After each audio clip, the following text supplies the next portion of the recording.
मित्रहो, या सातारच्या 99व्या साहित्य संमेलनाच्या अध्यक्षपदासाठी आपण एका पाटलाला बोलावलेलं आहे आणि पाटील हे आडनाव घेतलं की 3 फड डोळ्यापुढे उभे राहतात.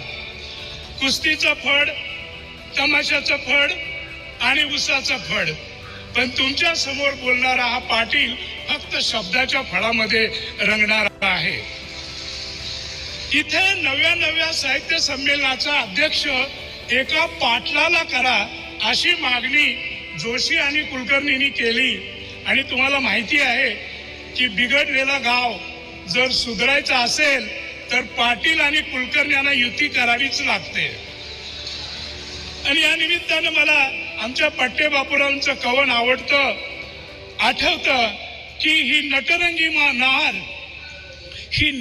नार मारी काळजाला वार, हिने पाटलाला घातला डोळा, कुलकर्ण्याला केला खुळा, मास्तरानं सोडली शाळा हिच्यासाठी.